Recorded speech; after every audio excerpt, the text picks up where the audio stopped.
Hey there, guys and gals and stargazers. Welcome. We are members of the Santa Barbara Astronomical Unit, Santa Barbara, California's longtime astrophysics and telescope club. And this is the SBAU Astro Hour. In fact, it's the 259th program. We've got 258 of them in the can for February 9th through the 15th, 2026. As our weekly foray into cosmology, on the Zoom screen, live from our respective homes, looks forward to our 6th year online, starting up next month. That's March. My name's Ronnie Heron, ex-radio guy in Santa Barbara, proud weekly host of the Astro Hour. Inviting you, first of all, come join us. Join our club. We meet at the Santa Barbara Museum of Natural History, first Friday of every month. We assemble outside in the dark, next to the observatory, second Saturday star parties. And you can find out all about us on sbau.org. Secondly, join us this Astro Hour for the following cosmic topics, okay? On our weekly planetary roundup, we focus on the two big gas giants. Meanwhile, our sun sent out 6 X-class solar flares last week, most powerful. Most of them are powerful. Wonder if they're the reason one of our guys can't find Venus. The Flaming Star Nebula is in Auriga, gets illuminated by AE Auriga. It's the runaway star. Does anybody remember NASA's Hipparcos mission, which ID'd variable stars out there between 89 and 93? There's another runaway star in the Columba constellation. It's an O-class stellar body visible to the totally bare-ass nude eyeballs, which are unlensed. We all have those. How about we check out the region of the Dog Star? Say around 10 p.m. Can't be serious. Well, here's it to find M47 inside Puppis the Stern, which sounds like a Lord character on Star Wars to me. Also out there, an open cluster, M46, known as NGC 2437. Nice one. 24, yeah, we're going to talk about this. 2438 is a planetary nebula inside the shells. Let's meet the gang, including the man in charge, man behind the talking points, and our commander, who's going to wish half his relatives welcome, Mr. Jerry Wilson. How are you, Jerry? Good morning. Good morning, and good morning, Joyce, and good morning, Calvin, and good morning, Riley. And good morning, Pat. Oh, yes, Pat. Did you include the 5-year-old grandchild that's visiting you? Yeah, my grandkids are in there. Okay, are they still with you? They're not, I don't know, they're watching in their homes. But they were there yesterday. So yesterday we had our board meeting and they were there, I think. Yeah, they were there. One of them was there, yeah. Okay. Pat Forgy is our first lady. And speaking of Pat, there's a Pat McPartland married to Chuck McPartland, our outreach coordinator, front of the Ukrainian flag. And they cover everything from outreach, merchandise, treasury. Otherwise, they don't do much for the club, really. Tom Whittemore is on board, editor of our paper and long time at Westmont College as a science instructor. He's married to the lovely Maureen. All these ladies support us. And son of a gun, Tim Crawford, who's married to Karen. What'd you think of the halftime show? Did you learn enough Spanish? I liked it. Yeah. I liked it. Karen didn't like it because she said I didn't understand it. And I said it was in Spanish, and she goes, "I know that, but I didn't understand it." You're not a big Bad Bunny fan, I guess. Well, whatever. Anyway, Karen's okay, and we're off and running here with silly stuff because, ladies and gentlemen, number 259 program. I did notice that they kept interrupting the Bad Bunny concert to show a game. Yeah. I was kidding with people, and I said, "You look at all those palm trees around." I said, "It would really be great if the ice agents came out now." Oh. I'm sure they wanted to. I would imagine. I thought the choreography was unbelievable, man. They really did a lot in that set. So let me share with you that my grandson Calvin is learning fractions. And when I asked him how old he was, he said, "I'm 5½ plus a quarter." And then Pat said, "Oh, you mean 5 3/4?" And he goes, "No." I When like you're it. that young, you count upwards, and when we get to be our age, we count downwards. Yeah. Works us the other way. Okay, let's go to our silly tunes. The president always sends out forwards about half a dozen, usually Gary Larson or science. Yeah, they're Larson again, too. Okay, there they are, the walking butts come off a interplanetary. You want to do this one, Mr. President? When worlds collide, there's a goat and a target. Yep. Good luck. Relationships went downhill from there. Yeah, I would imagine they're going to go back with a bad report. And this one I liked. What did you get out of it, Chuck? You want to explain this one?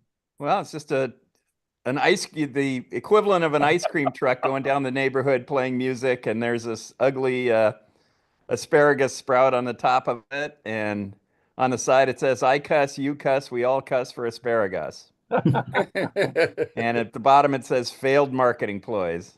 That's right. Ice cream, you scream did take off, but this one didn't, I guess. Oh, yeah, you're right. That's right. Okay, then why not you, Tim? You want to get us through this one? What are we looking at? Oh, I'm not sure of this one. Einstein discovers that time is actually money. Big dollar sign. He had to go through a lot to realize that. Time is money. Wall Street came up with that. How about Tom Whittemore? You want to tell us what we're watching out here? I don't understand this one, so you got to help me. It's a guy standing out under the stars, looking up at the sky. And he's happy. And he's happy. Then he's in a room. And he's not happy. Then someone paints stars on the ceiling, and he's happy. Oh, I see. Okay. That's right. We all had those growing up. Yeah. Okay. Invention of the planetarium. And there's a couple of interplanetary extraterrestrials, which have some foreign little bodies in a jar, right?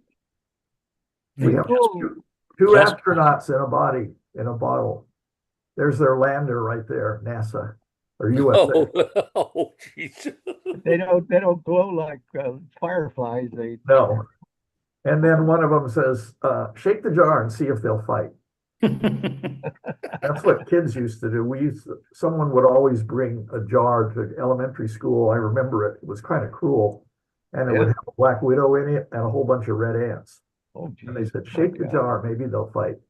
Well, I grew up with fireflies, and man, if you got enough of them. Yeah, when I visited my cousins in Iowa, we'd go out and catch fireflies. You know, they will synchronize and all go at the same time, I've heard and seen pictures of. We made ours real nervous, so they didn't have a chance to synchronize. That's true, but it's amazing. Okay, here comes the asteroid from hell.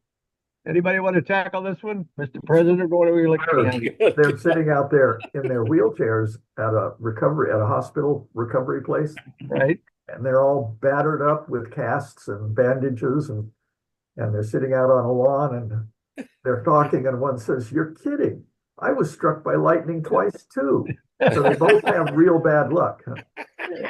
When I was living in Virginia, there was a naturalist or a ranger at one of the parks, and he had been hit by lightning 24 times. Wow. You're kidding. I remember that. I remember that guy. And he said, "What was the last time?" And he goes, "Oh, just yesterday." Well, he was saying he'd had a lot of jackets where the zippers got fused, and he had to throw them away. Wow. Yeah. Well, he was lucky the coat took the hit. Yeah.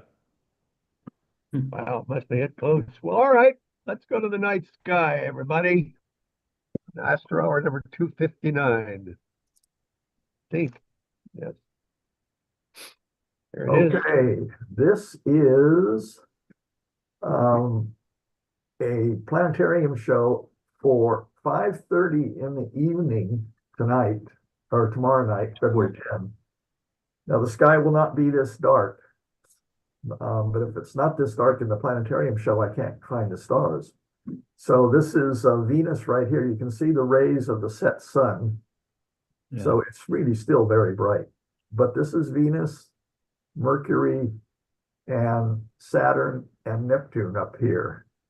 So we get four planets in a row, except Venus is just about to set. Yeah, it's a This tough is one. an unnamed asteroid here. I'm sorry, Venus is just about to what? Set. Yeah, Oh, set. it's really hard. It's really hard to get Venus right now. Is it transiting or going around the other side?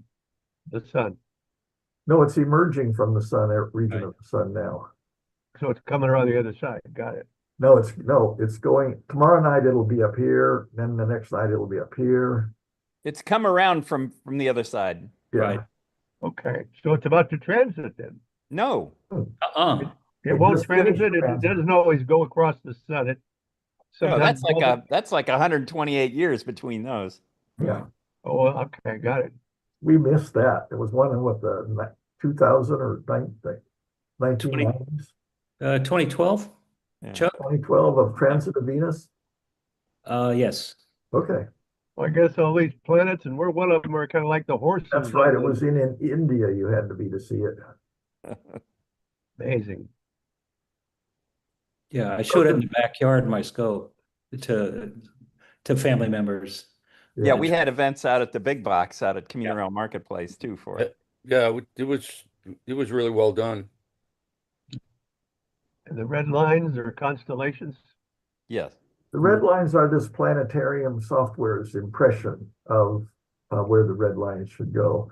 They do not agree with my experience with most of the constellations. I have searched around a couple of times. This is the Sky 6. I've searched around a couple of times looking for the way to manually draw them in the right way, but they can't find it in this software. So I think some of these are the H.A. Ray interpretations for little kids. Uh, Now we're doing a planetary roundup for this week. These few slides here. This is about 10 o'clock, same night. And here is Uranus up near the Pleiades. So that's well placed. You're going to be able to find it, not with your naked eye, but with a telescope and a fairly small telescope. The binoculars will see it if you know what to look for. And again, this is the morning sky. Oh, this is an evening sky. This evening, yeah. 7 p.m., a little later. Oh, that's right. It's got Jupiter up in it. So Jupiter. Ooh, okay. So this is actually the northeastern horizon. This is Jupiter rising, more or less. Yeah. So later on in the evening, around midnight or so, Jupiter will be up at near the meridian and a little west of the meridian. So it's an easy object to spot too. I don't suppose, Mr. President, those buildings at the bottom are local, are they? No. Those are generic for the software. Okay. It does have an option of me taking pictures of my horizon and superimposing it there. Looks kind of like an airport. I see a couple of Quonset huts on the left. Yeah, you're right. If you can't see it from my house, but we do have in the area we have Santa Barbara Airport, and there are Quonset huts out there for that, both for old World War II hangars and also as ordnance storage facilities. Quonset huts with dirt packed over them. I don't know if those are still there or not, but those used to be on the Delco property out there between the airport and Stork. Yeah, and the coast. Yeah, and there were some on the airport property down there below UCSB. I don't know if those exist, but the ones that were on the Delco property are gone now. Yeah. So in World War II, they used to have those to store bombs and other explosive things in. Well, how often do you guys that run the planetarium shows tell the world that's in there that doesn't realize they're looking at the skyline of Santa Barbara around the edge of the planetarium? I think most people, that's a pretty accurate skyline, or at least it was. Most people are very familiar with it and what it means.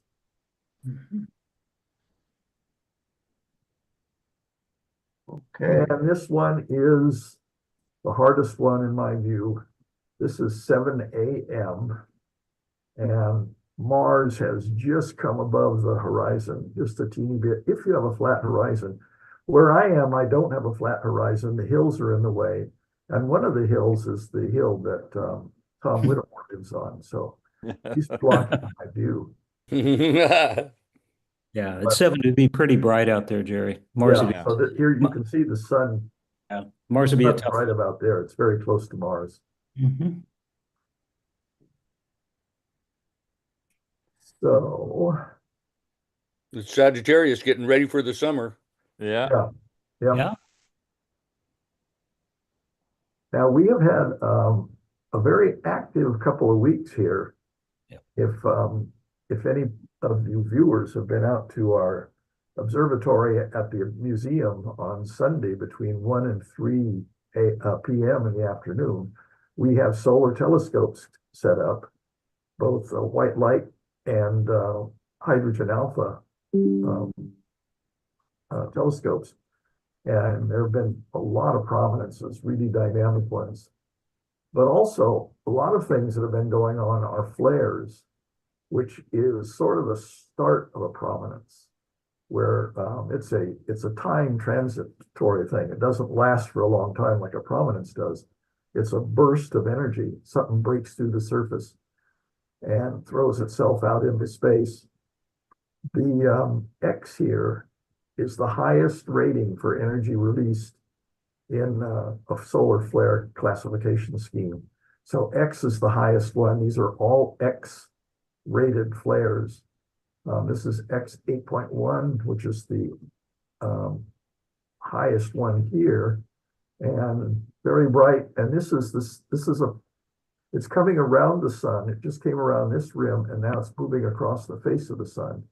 And as it goes across, this one's on February 2, this one's on February 4. They're the same general area as it moves. It's a sunspot cluster as it's moving across. Yeah. So Yeah, and that cluster, Jerry, was particularly beautiful yesterday. yeah, so it's still visible as you'll see it. Mhm. So Are we talking X-rays? no, the X here has nothing to do with X-ray. This Okay, is X-class flare. we don't get gamma and X-rays out of our sun. No, we do. Yes. We do. Oh, yes, yes. But that's not what this designates. We do get X-rays from these flares. Matter of fact, these pictures I think were taken in ultraviolet or X-ray. I think the green ones are what you often see for an X-ray image. Mhm. Well, do these happen at sunspot locations? Yes. Oh, It's yes. that area. I thought I was thinking that might have been a calcium K. I guess not, right? They could have been. No, Could be. those are soft X-rays, Tim. Okay. Those I are, think- like 171 angstroms. Jerry, I have a question. For the flares, if I'm looking at filaments on the surface that looks like little black hairs that are Yeah, floating on the surface of the sun, Yeah. but would a flare appear the same way, or would I be able to see anything? no, flares are very bright. What you're seeing there with the dark, Chuck will explain. Well, the dark ones are the filaments, like you said, but a flare is like a bright patch suddenly showing up. Yeah, So it wouldn't show on the looking down on it.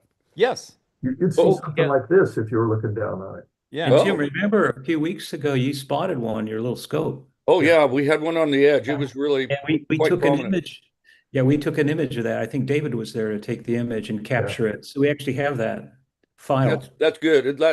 They appear because I never seen a flare, and until one day we saw one on my scope. It was about up at 2 o'clock, and it looked like a kind of a lightning bolt. They're really bright Mhm.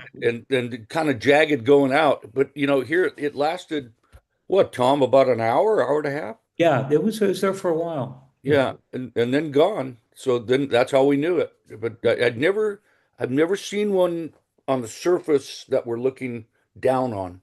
Yeah, it So was there long enough for David to basically image it, capture the image, and save it. So he saved it. So fantastic. you can look Fantastic. at it again. That this a little pea shooter telescope got it. Yeah, A lot of the public think that prominences are flares. they Right. do. They Right. do. The feathery stuff sticking off the sun is a flare, but it's Right. And I Oh, actually no. had one guy yesterday, we were going through that conversation. And then all of a sudden this lady says, "Well, now what about a coronal mass ejection?" And I went, Ooh. "Whoa, yeah. that's Well, above did my pay grade, you know." well, did they affect our communication or our satellites? Yeah. Yes. Oh, boy, would they? The CMEs will. They will. The coronal mass Oh, the ejection. flares. Flares Oh, the too. flares too? Yeah, Yeah. they make when they impact the Earth, they make the atmosphere swell slightly.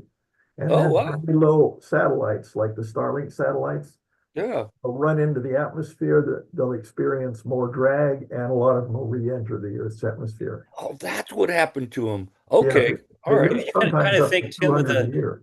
you think of our atmosphere kind of inflating itself, with the electrons and protons coming in at high speeds. Yeah, and it'll ionize the upper atmosphere and That's cause it. all kinds of disruption with That's it. radio and Yeah. GPS. Yeah. Oh, And, wow. and Tim, don't There forget was those particles have mass, so it takes 2 to 4 days for them to get here, but the light's 8 minutes. and last week when I was doing asteroid occultations, the camera that I used to record them has GPS built in. And it was messing with GPS because the time jittered around and the location was jumping around. And luckily, the software in there recognizes that that's happening and does a smoothing effect on it, Or and tries some to. error Whoa. checking. But yeah, How it was about the, affecting GPS. how about the auroras? Similar thing. I mean, does it affect the auroras and Yes, suddenly we can Oh, feel sure. Cause them. it causes auroras. Yeah. Oh, is that right? Yeah. Now let me bring your attention back to the picture. This is not at one time. This is in progression. This is a composite with this flare superimposed on where it is at different times as it moves across the face of the sun. So the sun did not show all these flares at the same time. These are all the same flare moving. And this little jag down here, that straight line, you can see in every picture, and here, that's a failure of the camera. It means that somewhere in this region here, one or more pixels got saturated, and that charge was so big that the electronics could not drain it off through the ground contact fast enough. So it got to other places, and it was still draining charge from here. So this is crosstalk in the camera. Wow. But those numbers stand for the days of February? Yeah, No, those are the seen on that. intensity. Well, no, but there's a date on here too. There is Yeah. a date, though. The Yeah. date's on the left, but the other thing's intensity. Right, this is intensity. It's how So it strong just it is. happened to This is the space itself, strongest. just happened to space it out equally in 6 days. Well, you can see No. how equal it was. There was one here, then nothing, then here, then nothing, then here. The first two were on the same day up there, Ron. Oh, okay. And got it. number one was on February 1. Oh, and the third one was also on February 2nd. So February 2nd had 3 of them. Yeah, Okay, got it. Then I got that clear. Thought those were dates. You said early that this is not happening all the time. This is very rare. not No. very rare, but it's more likely to happen at a cycle, well, in groups like we get now. We're just past maximum, but this is a very energetic, just past maximum. And the difference between this and a prominence is what? This is an explosion. A prominence is plasma that's being held up by magnetic field lines and forming a feathery extension that you see. Yeah. These are prominences here. Well, they are. This is the explosion. Mhm. The fact that it's super bright is because it has this crosstalk artifact. Well, that's nice. I can use that. I didn't realize that. Yeah, Ron, if you got the time, drop by Sunday afternoon. We'll show you this stuff live. Yeah. What time? 1 to 3. Okay, by golly, I'll do it. Thank you. It's really neat. That's so. There's your prominence, Ron. There's a prominence. See it? And you guys see those through the Oh, yeah. yeah. observatory? I think the best views are really from Tim's little 60 millimeter. Yeah. He had some super. Chuck stopped by yesterday. Chuck Yeah. McPartland and so on. Yeah, Yeah, that 32 eyepiece was perfect. Yeah. yeah, the 32, the very low power, Jerry, that I put on my scope, and Yeah. Joe Doyle came by, and he goes, Yeah, he I was there. actually prefer that view. And I think what happens is that the sweet spot, these solar scopes are so sensitive to where you put the object that you want to look at on the sun. So you'd have to kind of swing it around to see different prominences. But that low power eyepiece, you could see it all at one time. So it was pretty neat. Mhm. But we happened to see some of these flares during that Sunday through our Uh, scope at the This museum. was a week ago or so. yeah, we might have had a flare yesterday, but I think it wasn't. I was looking at one that I thought was going to be short-lived, but I think it was a prominence. Yeah. Look at that, Ron. So it's Yeah, like a magnetic bottle, making that stuff go back to the sun after it cools a bit. Yeah, it's following magnetic field lines here. Mhm. So, and that bright at the very beginning, that's a flare. There, poof. Oh yeah, Yeah. that's amazing. Oh, okay. Look at that, Tim. Oh, Pow. yeah, okay. huh. Boy, You it see? came back. The flare came back real quick. Mm-hmm. Yeah, they don't last long. Now this is speeded up. This is not real time. Mm-hmm. So this was probably over several hours. Now, Jerry, I get this question a lot. People want to ask me, can I actually see the prominences moving or the flare moving? Yeah, And I don't know how to answer that. you got to be patient. It takes probably an hour to looking at it or coming back to look an hour later and remembering a Yeah, lot of Tim, it's things. those kind of lengths of time.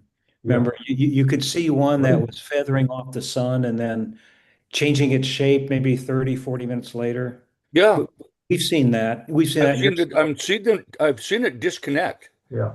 Mm-hmm. You can see other arcs around here more face on. If this were on the limb, then it would be a prominence. Yeah. But gentlemen, NASA's got a probe down there called the Parker. I Yeah. suppose it's monitoring any of this. It comes and goes in a big elliptical orbit, so I'm not sure that Mhm. it's meant to give you images like this. This is more likely SOHO or one of the others.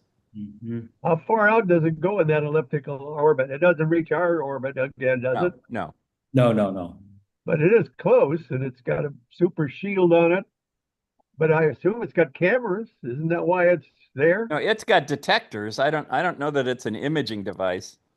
Yeah, this is NOAA's GOES satellite, GOES. Okay. Okay. Hmm, Okay. that's a prominence. Fascinating stuff. The good old sun. And that's all you look at on Sundays, right? At the museum, This is obviously. the sun. Just Yeah. the sun. Yeah. Interesting. And a whiteboard with a bunch of math on it. Yeah. Yeah, we do a lot of that, Tim. I got to tell you, Nova the other night on PBS did a very good thing about ancient Muslims and how they put a hole in the wall inside a dark room and got everything from outside upside down, and that was the beginning of their astronomy. Yeah. Yeah, pinhole. It's a very slow optical system. Yeah. Yeah. So this is the night sky around 11 o'clock tomorrow night. You can see Orion over here. And looking up in this faint part of the Milky Way, you can see this constellation of Auriga, which I would draw a line from here to here and here. But up in here, this is the star AE Auriga, which is a runaway star. What does that mean? That means just what it sounds like. It's running a away. very big star, but let's see here. Wants to Ronnie, leave. it looks like it was ejected from the trapezium area in Orion. So it's zooming along. It's like it got thrown out by an interaction. So that's what Oh. they mean by runaway. It's not sharing the normal orbital motion of stars at this distance. It got a kick. Yeah. Going the So there was a collision of at least two binary stars that interacted as if it was a collision. And by collision, it doesn't mean they actually hit each other. It means that they swung around each other very close, like when you send a spacecraft to get a gravitational boost from another planet. So they gravitationally boosted each other out in two different directions to conserve momentum and energy. And that was a joke at UCLA when we were during the energy crisis in the 70s. They asked everybody to conserve energy by not using much gas. But at UCLA, we told everybody you had to conserve energy and momentum. So whenever you went anywhere, you tried to get a person of equal mass to walk the other way. I guess you had to be there. Yeah.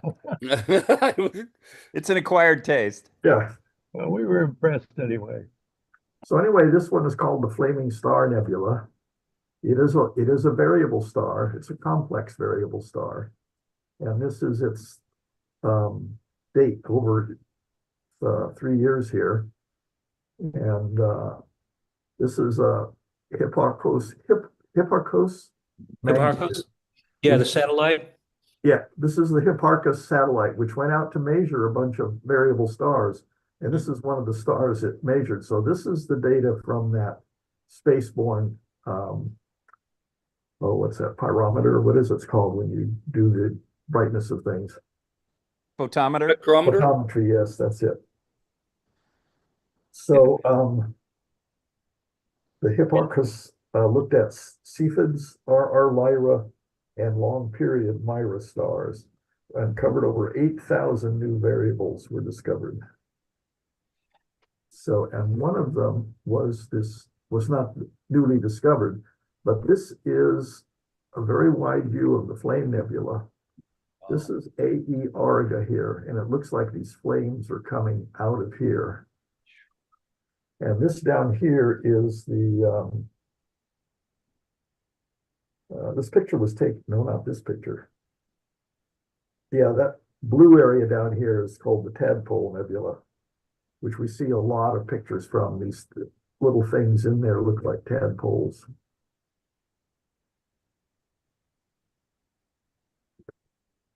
Under certain lights. They're big Bok globules, dust that's condensing into planetoids. This is AE Auriga over here.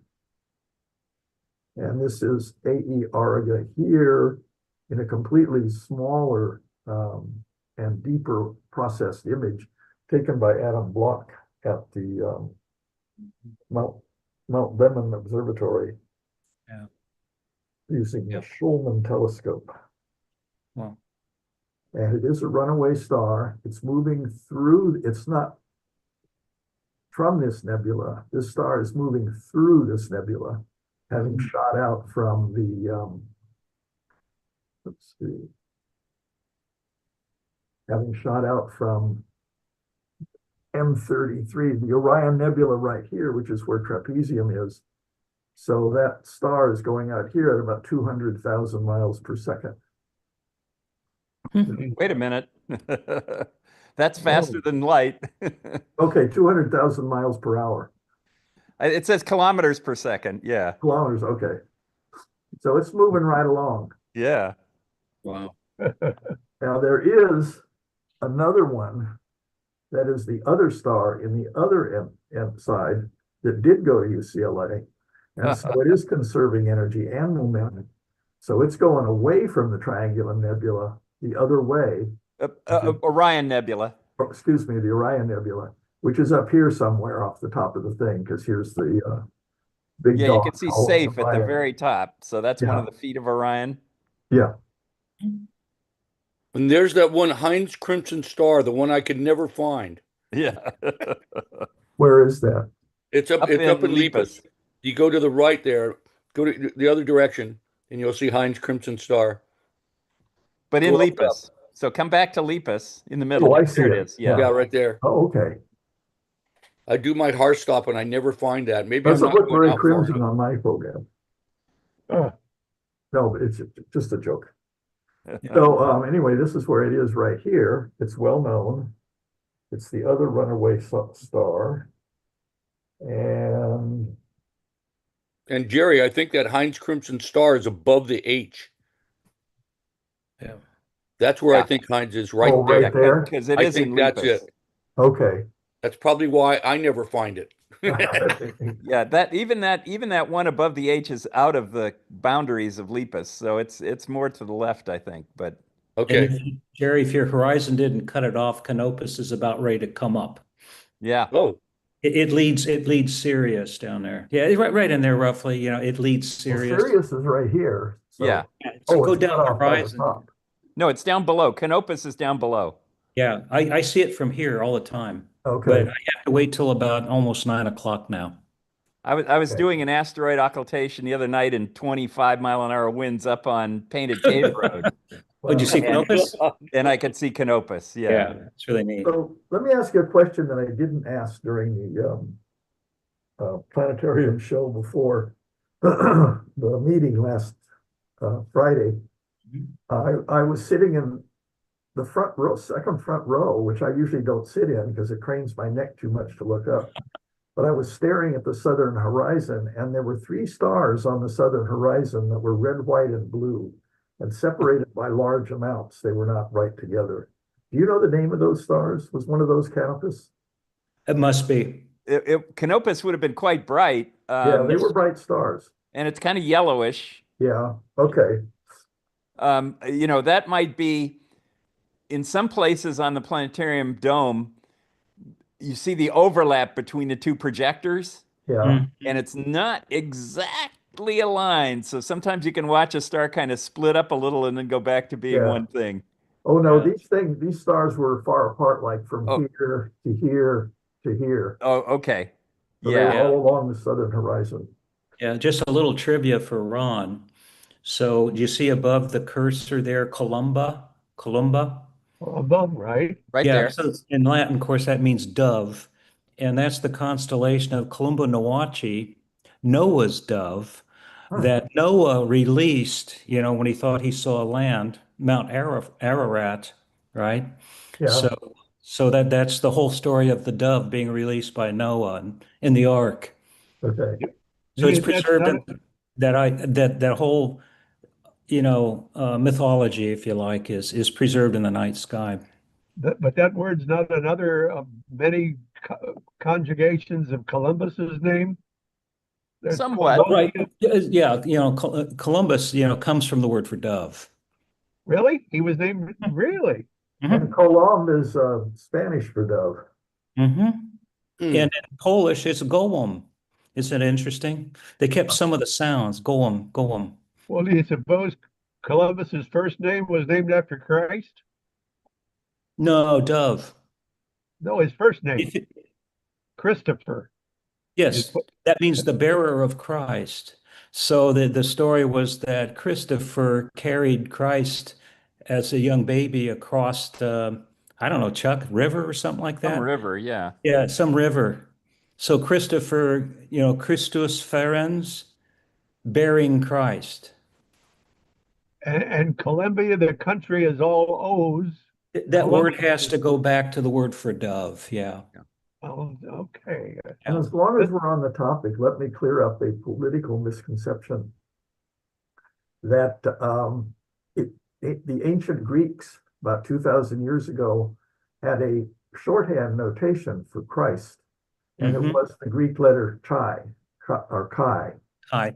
And they had at the end of the year, the routine way of handling the Christmas season was to put chi mass. So Xmas preceded Christmas in English. That's interesting. So the fact that many people in this country seem to think that X is meant to black out Christ, and it's not. That's the ancient way of saying Christmas. Mm-hmm. Huh. Not a rendering of the cross, turned left to right or something? Oh, I No, don't it was a know letter that. in the Greek alphabet. Oh, Right. I see. It's just a letter, yeah. And Selim there, to the right of Columba, that's a great constellation. It's a chisel. Right. Yeah, Caleb. Yeah, it's tough to see. Which is the handle and south. which is the blade. Yeah. Yeah. But we don't Very have far a We don't have a dove constellation, do we? That's it right there, Columba. That's Columba. I thought it was a No. star. No. No, that's the whole constellation. The stars are whizzing in fact, and that's a fact. Yeah. And the star we're talking about is Mu Columbae. Right. Oh, got it. All right. Our speaker on Friday, I think it was him, he was talking about instrumentation, and he said they used fluke meters. Yeah. I remember that when in graduate school, we had fluke instruments too, and the joke was, Right. if it's right, it's a fluke.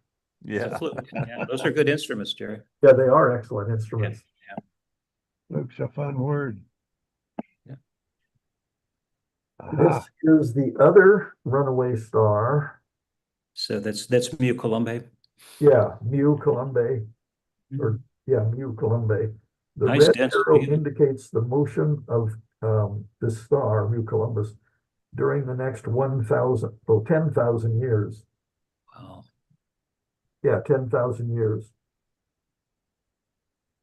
Huh. Why do you suppose that's the only one on the picture that's got spikes? It's the Well, it's the brightest. brightest picture. It's the brightest. Yeah, see, Is that you what can it is? see faintly, other stars have it too.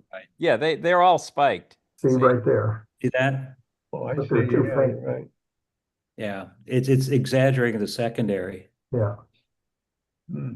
This And the one, picture was a little off center because you can see that the diffraction stuff is not exactly centered on it. yeah, this is That's a Airy good disk or something. That's a good mirror. yeah, And you can see an even larger one if you kind of use your peripheral vision that's extends all the way out to the end of the spikes. I see it to the left. Yeah.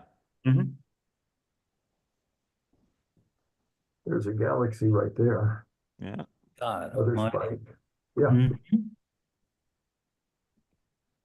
Wow. Now this is a Hertzsprung-Russell diagram. This is what evolved into a Hertzsprung-Russell diagram, but it started with a phrase that Chuck used at the last planetarium show. A star's color indicates its surface brightness or surface temperature. And so you have along here, and that's what that OBGYN, whatever it is, color code for the color is. It's up along the top, spectral Yeah. class. Yep. Yeah, the temperatures are up there in the spectral class. OBAFGEM.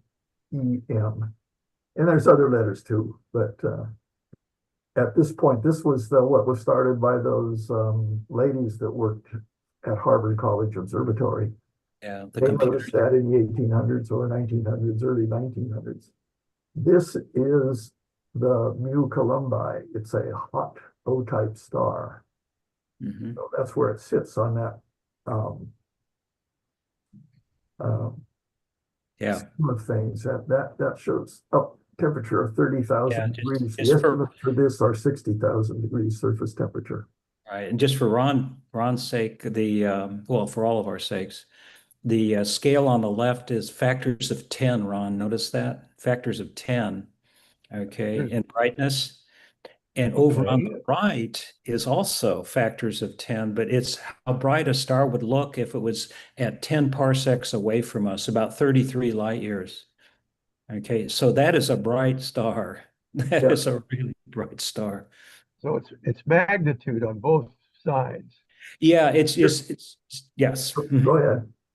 Oh, I was just going to say, the absolute magnitude is something used in astrophysics all the time to indicate how bright a star would look if you were to magically take it in your fingers and put it 10 parsecs away from us.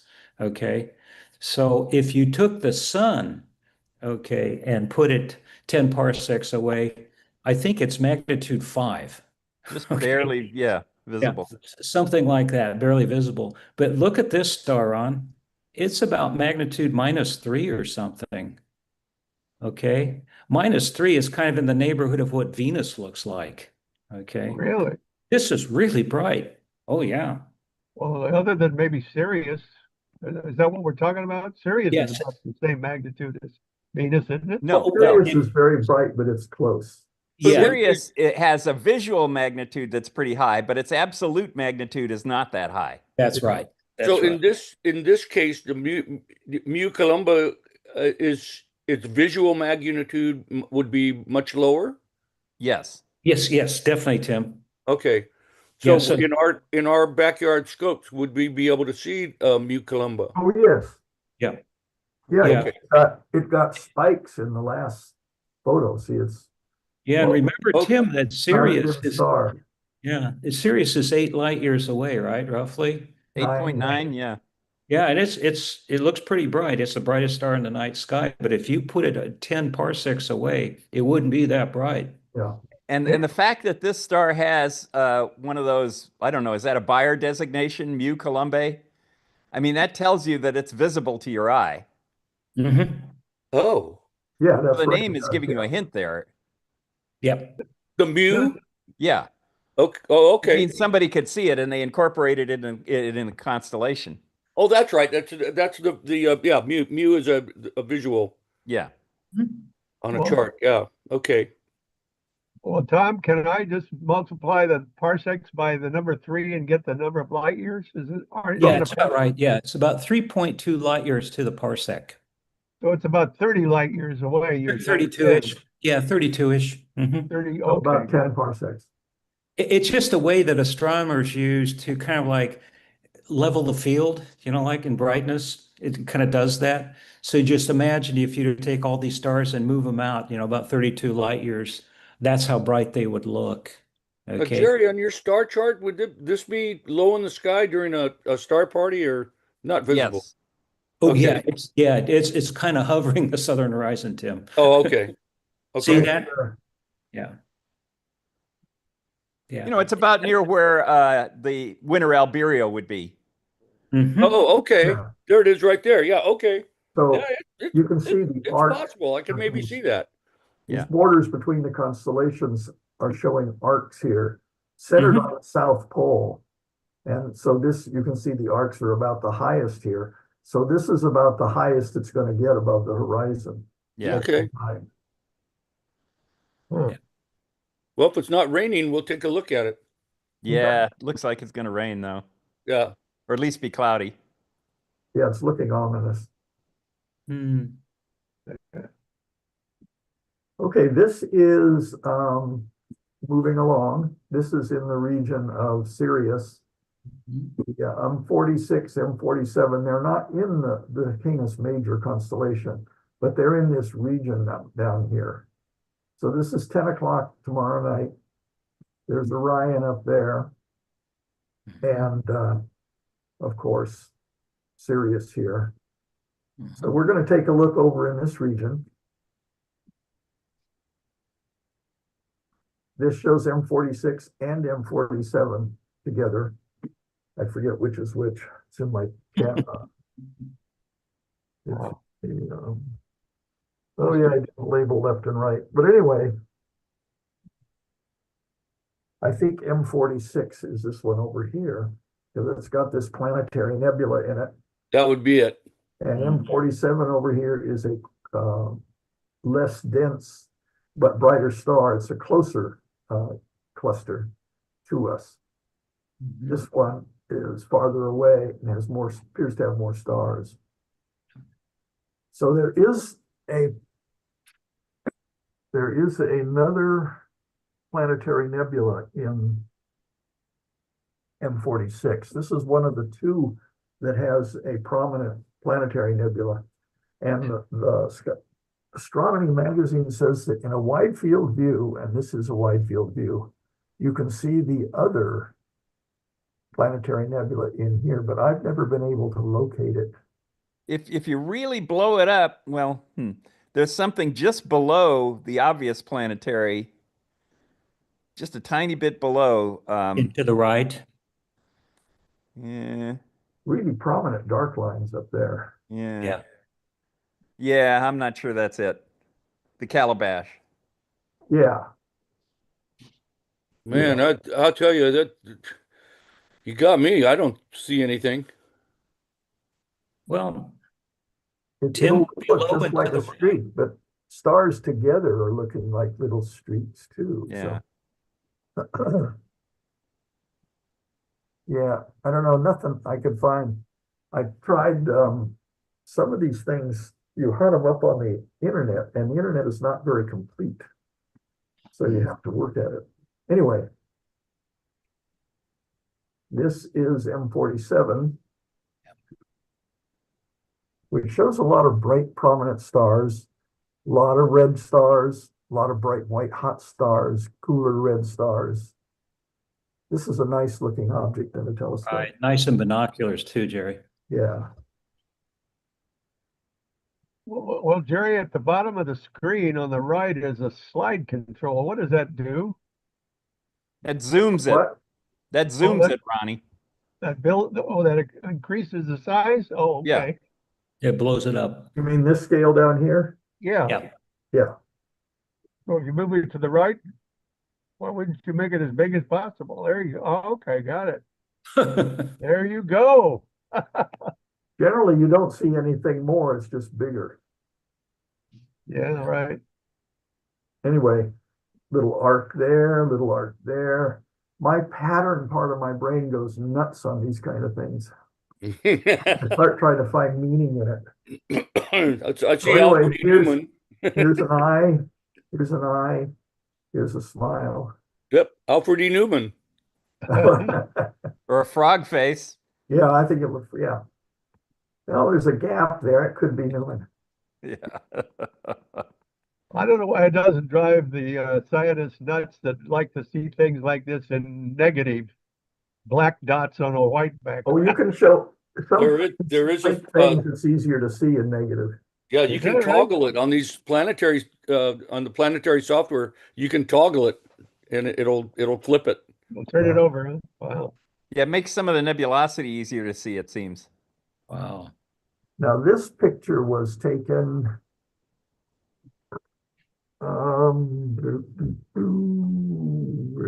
where? The Burrell Schmidt telescope of Case Western Reserve University, All right. Warner and Swassey Observatory Cle- located at Kitt Peak. Yep. Cleveland. All right. Okay. This one was taken by European Southern Observatories, La Silla Observatory in Chile, not this one. This one. Yeah. Wow. Did you study up at Kitt Peak? Tom? I've been there. With a friend was observing certain kinds of stars, and I spent the night up there with I think it was a 60-inch Wow. Kitt Peak. I wasn't part of the research, but my friend was. Okay. So once again, what are we seeing here, Jerry? Now, these just two this is a very nice picture that emphasizes the color of the stars. Yeah, It's an excellent exposure. This one is with an older telescope, tired light. No, it's just different processing, different scopes, two different views. It's M47, Ronnie. Well, that's a small cluster. Yeah. Yeah, We're looking at about the total number of stars that are in it, right? Maybe a dozen. I think there was like well, I have the number on a thing here. Right, There's probably 50 some. stars. It's 30? a coarse cluster of 50 stars. 50. Okay. 50, okay. M46 is much more populated, Mm-hmm. and this is M46. Mm-hmm. And here you Ronnie, that greenish looking guy right there is a planetary nebula. There it is. In a telescope in our backyard telescopes or at a star party, we'll get a look at that, and you can see the cluster, but then when you blow it up just a little bit, you can see this It's little spooky. kind of It's greenish spooky. dot. Now, this Yes. star is supposed to be in front of the cluster and not part of the cluster because they have different different velocities, different proper motions. Mhm. Proper motion is how they're moving sideways in the picture.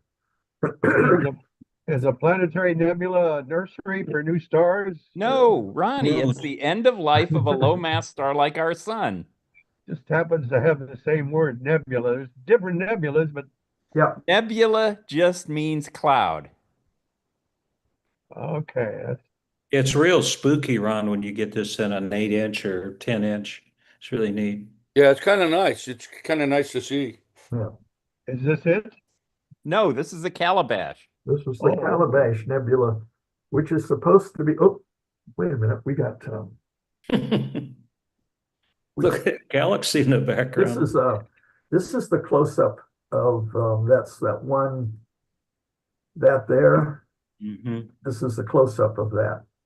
Oh, wow. It's a classic planetary nebula. It has different rings of burping. So You can it- see the shells of gas, Ronnie. yeah, Yes, it is. They're getting sloughed off by the Yeah. star running out of fuel. it This is shows what's going to by happen fits to our and sun. starts. It's when the flame is sputtering out.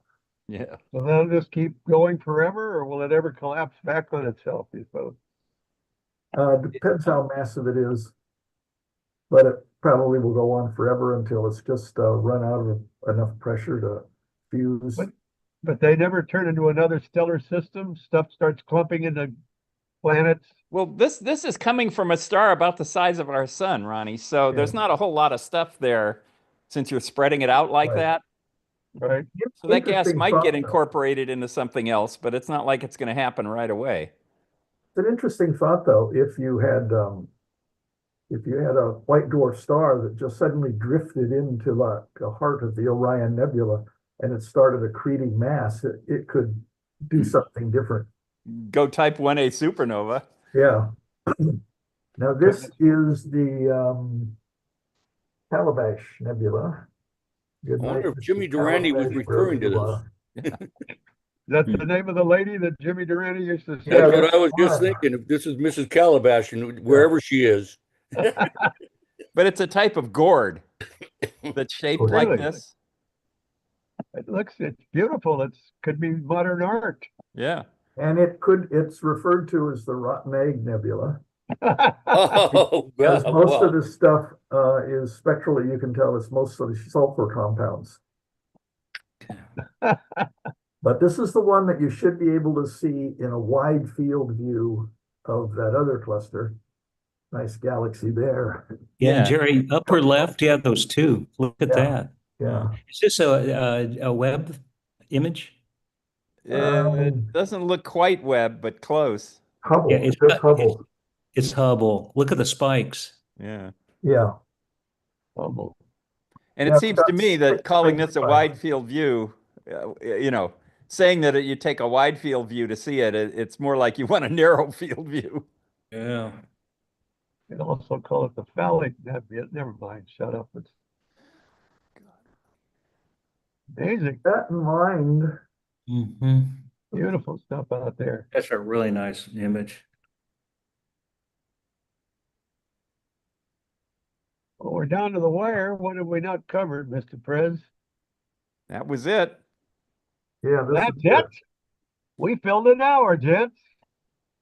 Is this how we're closing out with this incredible black and white scene here? Well, this is a colored. really neat one to see at a star party because you can actually pick out that little planetary nebula in it. If you have a good night, you can really see it well. There's another star cluster somewhere, I forget the name of it, that appears to have a planetary nebula in it, and it is also not actually in the star cluster. That's I think M15, the globular in Pegasus, has a planetary in it. Oh, really? M15 does? I think so. Oh, we can actually take a look at that one. I think we can get it. That's getting really low now. Oh, okay. That's off the nose of Pegasus. Yeah. Well, speaking of star parties, as Tim was mentioning, February 14th is this coming Saturday night. Well, it should be great seeing. It looks like it's going to be cloudy, maybe even raining. You're Yep. kidding. Well, No, NGC 2818 is the other globular cluster with a planetary nebula that appears to be in it, but is not in it, according to what I got here. Mm. But there is one with the nebula actually in the star cluster. And I don't know the number that may be in. M15 does have a planetary nebula Okay. called Peas 1. Okay. and this isn't all just black and white we're looking at. There's color in there, and there's yellows. Yeah. Looks color green. Yes. So if it's raining or cloudy, there'll be chocolate. It's Well, we'll get- Valentine's Day. Oh, We'll that's get the right. word from Captain Outreach. That appears to be it, folks, for number 259 as we close in on our 6th year. That'll be in March. In the meantime, thank you for joining us, and please join the club. And doggone, how do we say goodbye to everybody, Chuck? Asta Nebula. Hey, All right. Nebula, Thank you, guys.